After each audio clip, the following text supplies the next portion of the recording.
જય સ્વામિનારાયણ. મારે પણ જો સાંજની રોટલી બચી ગઈ હતી તો મને એમ થયું કે એનો કંઈક ઉપયોગ કરી નાખવો જોઈએ, કારણ કે અત્યારે મોંઘવારી બહુ છે અને અનાજનો બગાડ ન થવો જોઈએ. એક સારી ગ્રહલક્ષ્મીને ખબર જ હોય. તો અમારી સોસાયટીની અંદર કૂતરા કે ગાયું પણ નથી આવતી, તો મને એમ થયું કે આનો ઉપયોગ સાચે જ કરી જ નાખીએ આજે. તો રોટલીનું આજે કડકડી વઘારવાનું છે. તમે આ વસ્તુને શું કહો છો એ મને જરા કહી દેજો. અને મસ્ત મજાની રોટલી હતી, એને જો કટકા કરી લીધા, ઘણા કાતરથી કરે, ઘણા હાથથી કરે, પણ મને હાથથી વધારે ગમે.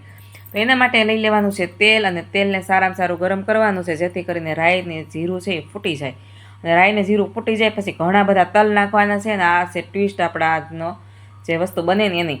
ઘણા બધા તલ ફૂટી જાય પછી એની અંદર નાખી દેવાના છે ઘણા બધા દાણા. તો તમે આ વસ્તુ નાખો છો કે નહીં, જરા મને કમેન્ટ કરી દેજો. અને તમે બીજી કઈ રીતે વઘારો છો આ કડકડી, એ પણ મને જરા કહી દેજો, કારણ કે કંઈક નવી નવી જાણવાની ઈચ્છા તો બધાની હોય જ નહીં, શીખવાની ઈચ્છા પણ બધાની હોય. અને વિડીયો ગમે તો લાઈક, શેર અને ફોલો કરવાનું ભૂલશો નહીં. ને યુટ્યુબમાં ક્યાંક આડી આવું તો જરા મને સબસ્ક્રાઈબ પણ કરી દેજો અને લાઈક પણ કરી દેજો.